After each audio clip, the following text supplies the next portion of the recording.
When rescue workers discovered a terrified bobcat cub hiding in the ruins of a collapsed barn, the little creature hissed and clawed at everyone who approached. For 3 days, wildlife experts, veterinarians, and animal control officers tried everything to coax the frightened cub to safety, but it refused all help. Then a quiet man with weathered hands and patient eyes stepped forward, and what happened next would leave the entire rescue team in tears. The devastating tornado that ripped through the rural valleys of Cedar Ridge, Montana in late September had been unlike anything the region had seen in decades. The EF4 twister carved a path of destruction nearly 2 miles wide, obliterating everything in its wake with winds exceeding 200 miles per hour. What had once been peaceful farmland, dotted with red barns and grazing cattle, was now an apocalyptic wasteland of twisted metal, shattered wood, and debris scattered across miles of torn earth. The tornado struck without warning on a crisp Tuesday evening, catching families at dinner and animals in their shelters. Emergency sirens wailed across Granite County as the massive funnel cloud approached, its roar drowning out everything else. In less than 20 minutes, the storm had erased decades of careful farming, destroyed over 40 homes, and left the tight-knit community of Cedar Ridge struggling to comprehend the devastation. Search and rescue teams arrived within hours, combing through the wreckage for survivors, both human and animal. The Hendricks family farm, which had stood for 3 generations, was completely leveled. Where their century-old red barn had once stored hay and sheltered livestock, only a foundation and scattered timber remained. The tornado had tossed farming equipment hundreds of yards away, wrapped sheet metal around telephone poles, and driven wooden planks deep into the ground like spears. As rescue workers carefully navigated the dangerous debris field, they could hear the distant calls of separated cattle and the occasional bark of a confused farm dog. Most of the livestock had either fled the area or taken shelter in whatever remained of the outbuildings. The storm had disrupted the entire ecosystem, leaving wild animals disoriented and domestic animals traumatized.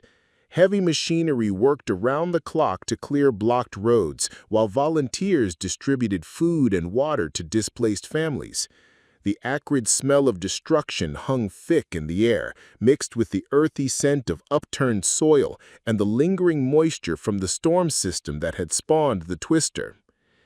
Deep within the twisted wreckage of what had once been the Hendricks equipment storage area, a small form trembled behind a partially collapsed wall of corrugated steel. The Bobcat Cub, no more than 4 months old, had been living wild on the edges of the farm property with its mother when the tornado struck. Its tawny coat, marked with distinctive black spots and ear tufts, was matted with dust and debris. One of its hind legs bore a nasty gash from sharp metal, and dried blood caked the fur around the wound. The cub's bright amber eyes darted constantly toward every sound, every shadow, every hint of movement in the devastation surrounding its makeshift den. What had once been familiar territory now felt alien and threatening. The scent markers that had guided the young bobcat through its world were gone, replaced by the overwhelming odors of diesel fuel, splintered wood, and human activity. Its mother had vanished during the chaos of the storm, likely swept away or forced to flee, leaving the young cub to fend for itself in this hostile new landscape. Hunger gnawed at the young predator's belly, but fear kept it frozen in place. Every instinct screamed at the cub to remain hidden, to avoid the strange 2-legged creatures that kept appearing near its refuge. The natural wariness that had kept its species alive for thousands of years now worked against any possibility of rescue. When the first wildlife officer had discovered the hiding spot 2 days earlier, the cub had erupted in a frenzy of hisses, spits, and desperate claw swipes, backing deeper into the debris pile until it seemed to disappear entirely. The young bobcat's survival strategy was simple but effective. compress itself into the smallest possible space, remain absolutely motionless during the day, and only venture out under cover of darkness to search for water and scraps of food. Its injured leg made movement painful and clumsy, further reinforcing its decision to stay hidden. The cub had found a few dead mice in the wreckage and managed to drink from puddles of collected rainwater, but these meager resources were quickly running out. Dehydration was beginning to take its toll, and the untreated wound showed early signs of infection. Time was short for the frightened young survivor.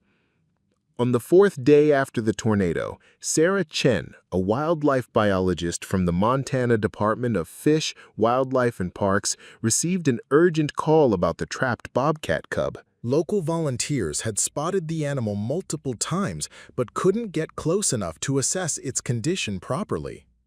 Armed with humane traps, tranquilizer equipment, and years of experience, Sarah arrived at the Hendricks property expecting a routine wildlife rescue. What she found instead was a situation that would test every technique in her professional arsenal.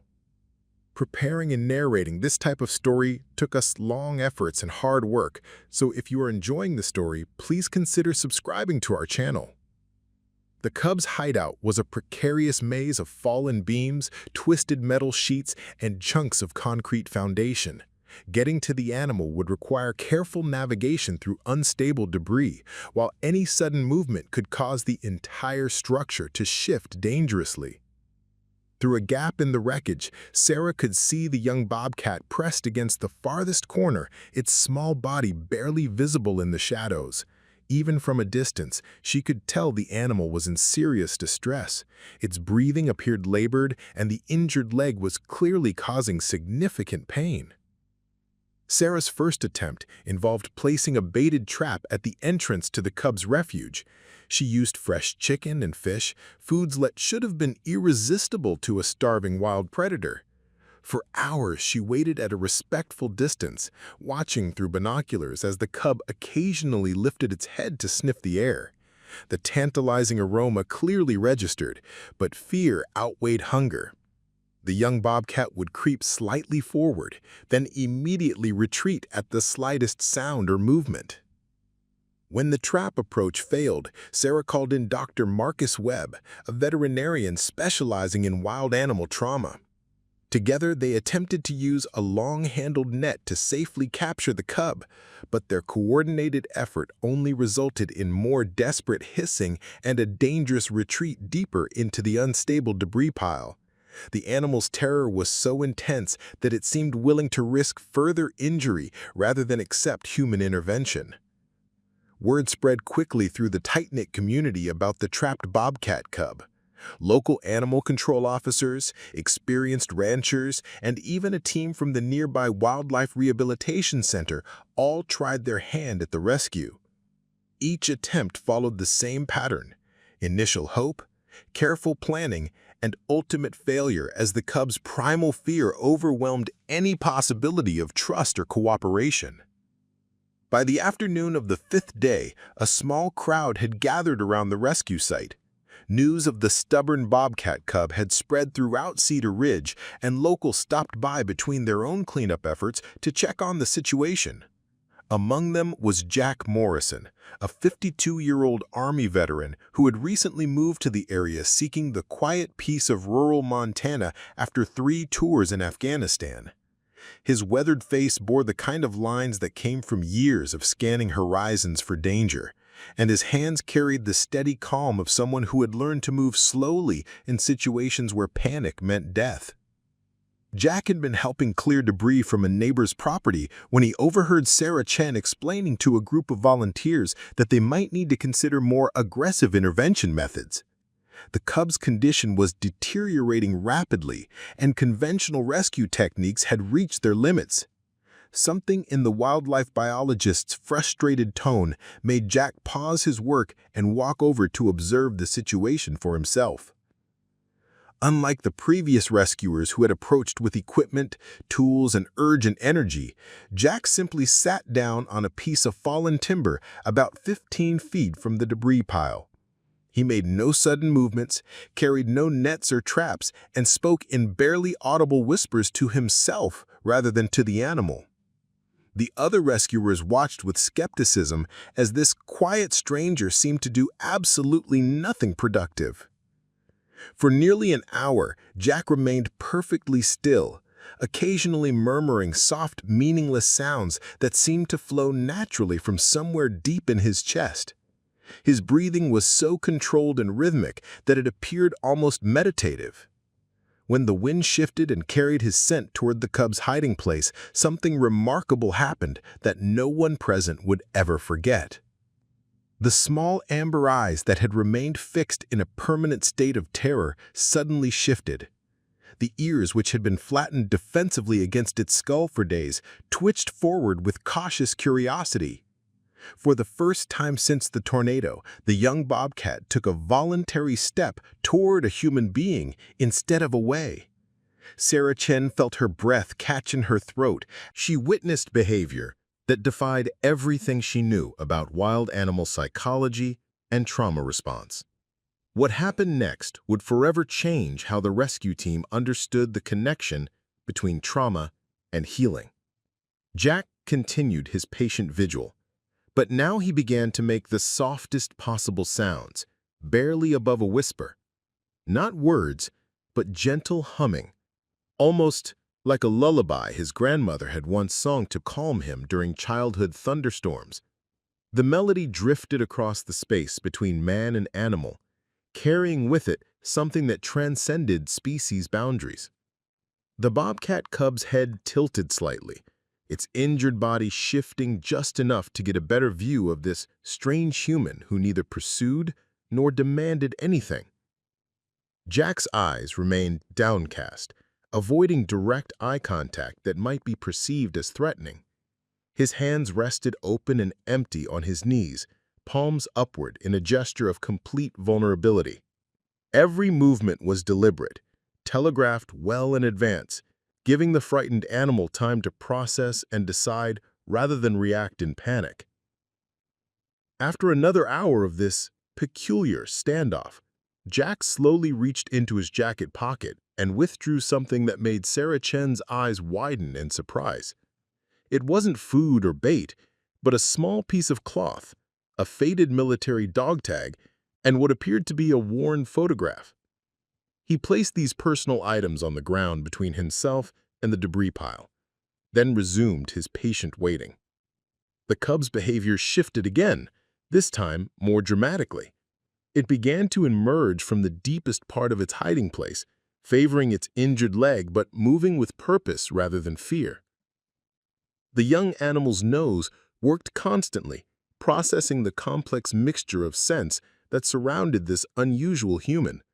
There was no smell of antiseptic like the veterinarian had carried, no sharp odors of metal traps like the wildlife officers had brought. Instead, there was something familiar and comforting, a scent that spoke of quiet spaces, patient hands, and the kind of stillness that comes from understanding what it means to be afraid. When the cub finally reached the edge of the debris pile, less than 6 feet from where Jack sat motionless, both the rescue team and the gathered volunteers held their collective breath. The young bobcat studied the man's face intently, those amber eyes searching for something that apparently only Jack Morrison possessed. The breakthrough came when Jack began to speak, not to the cub, but to the empty air, as if continuing a conversation with an invisible companion. His words were barely audible, fragments of memories shared with someone who wasn't there. Remember that stray in Kandahar? Skinny little thing. Wouldn't let anyone near him for weeks.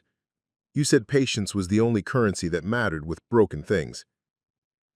The cub's ears pricked forward at the sound of Jack's voice, not because it understood the words, but because of the tone, the rhythm, the complete absence of urgency or threat.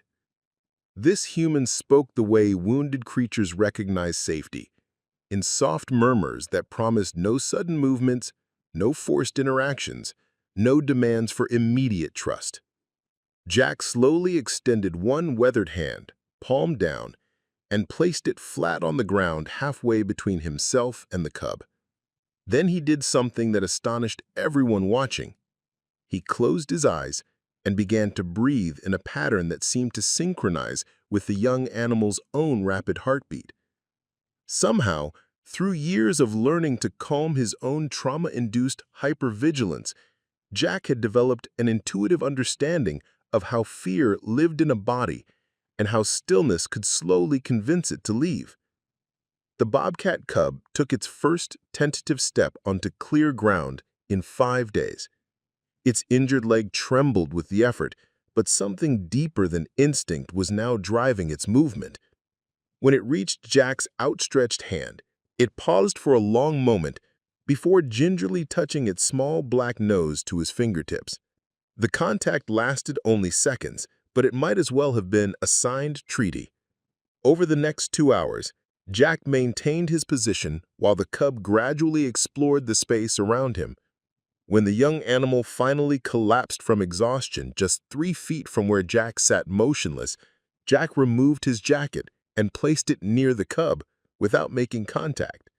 The familiar human scent seemed to provide comfort, and for the first time since the tornado, Bobcat Cub's amber eyes closed in something approaching peaceful sleep. Sarah Chen quietly signaled for the medical supplies, knowing that the real rescue was finally beginning. Word of the extraordinary scene unfolding at the Hendricks farm spread through Cedar Ridge like wildfire. Tom Bradley, a local rancher with 40 years of experience handling both domestic and wild animals, arrived expecting to witness another failed rescue attempt. Instead, he found himself staring at something he had never seen in decades of rural life.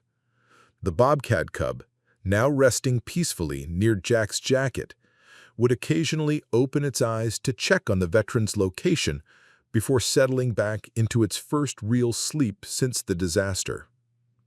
Emma Santos, a reporter for the Granite County Herald, had driven out to cover the tornado cleanup efforts when her editor received a tip about the unusual rescue in progress. She arrived with photographer Dave Kim just as Jack was slowly offering the cub small sips of water from a shallow bowl. The young animal's trust had progressed to the point where it would drink while Jack's hand remained steady beside the container, a level of comfort that defied every principle of wild animal behavior. Dave Kim's camera captured the moment when the cub, still weak but no longer paralyzed by fear, actually approached Jack's leg and rested against it for warmth. The photographs would later become iconic, but in that moment, they simply documented something that seemed impossible. A wild predator, traumatized and injured, had chosen to trust the one human who hadn't tried to capture, corner, or control it. Preparing and narrating this type of story took us long efforts and hard work, so if you are enjoying the story, please consider subscribing to our channel. Dr. Webb, who had been observing from a distance, quietly called his colleagues at the Northern Rockies Wildlife Center. "You need to see this," he whispered into his phone. "I've got a combat veteran who somehow convinced a terrified bobcat cub to trust him, and I have no idea how he did it." Within an hour, wildlife specialists, animal behaviorists, and trauma counselors were converging on the farm, drawn by reports of an interspecies connection that challenged everything they thought they understood about fear, healing, and trust. Sarah Chen began taking detailed notes, recognizing that she was witnessing something that would reshape how rescue workers approached traumatized wildlife. The methodologies that had failed so completely were being replaced by something that couldn't be taught in any textbook or training manual. The delicate process of actually moving the injured cub required a completely reimagined approach to wildlife rescue. Dr. Webb and Sarah Chen huddled with Jack to develop a strategy that honored the fragile trust that had been established over the past several hours. Traditional methods involving nets, cages, and sedation were immediately ruled out, as they would likely shatter the psychological progress that had taken place over the past several hours. Jack suggested something that initially seemed absurd to the trained professionals. He would simply pick up the cub and carry it to the veterinary station that had been set up in the back of Dr. Webb's mobile clinic. Sarah Chen's first instinct was to explain why this violated every protocol for handling wild animals, but the evidence of Jack's success was sleeping peacefully against his leg. The veteran's unconventional approach had accomplished what days of professional expertise could not. With infinite care, Jack slowly moved his hands toward the resting cub, telegraphing every movement well in advance. He spoke in the same soft, continuous murmur that had first captured the animal's attention, explaining each action as if the young bobcat could understand his intentions. When his weathered fingers made contact with the cub's matted fur, the animal stirred but didn't flee. Instead, it seemed to lean into the gentle touch, instinctively recognizing safety. The lift itself was a masterclass in patience and trust. Jack cradled the 20-pound cub against his chest, supporting the injured leg while maintaining the kind of steady confidence that comes from years of carrying wounded comrades to safety. The young bobcat's amber eyes remained open and alert, but there was no panic, no desperate struggle to escape. It had somehow learned to associate this particular human with sanctuary rather than threat. 3 months later, the Bobcat Cub, now named Ranger by Jack, had made a complete recovery at the Northern Rockies Wildlife Center. But the story took an unexpected turn when it came time for release. Ranger had imprinted so strongly on Jack that wildlife officials made an unprecedented decision. Rather than forcing separation, they would allow Jack to become the cub's permanent caretaker through a special rehabilitation permit. Jack built an expansive enclosure on his property, complete with natural habitat features and climbing structures. Every morning, Ranger would greet him at the fence with the same trust that had first blossomed in the tornado debris. The veteran, who had struggled with his own trauma for years, found that caring for the young bobcat provided him with purpose and peace he hadn't experienced since returning from overseas. Their story became a symbol of healing throughout Montana. Jack began visiting schools and veteran support groups, sharing how patience and understanding could bridge the gap between fear and trust. Ranger, now a magnificent young adult with gleaming tawny fur and bright amber eyes, became an ambassador for wildlife conservation, helping to raise thousands of dollars for tornado recovery efforts and habitat preservation. The bond forged in those desperate hours after the storm proved that sometimes the most broken souls are the ones best equipped to heal each other. Jack's gentle approach revolutionized wildlife rescue protocols throughout the region, proving that trauma recognizes no species boundaries, and neither does compassion. If this incredible story of resilience and unexpected friendship touched your heart, please hit that subscribe button and ring the notification bell to stay updated on more amazing real-life animal rescue stories. Share this video with someone who needs to believe in the healing power of patience and trust. What other incredible animal rescue stories would you like to see? Let us know in the comments below, and remember to like this video if Ranger and Jack's journey inspired you today.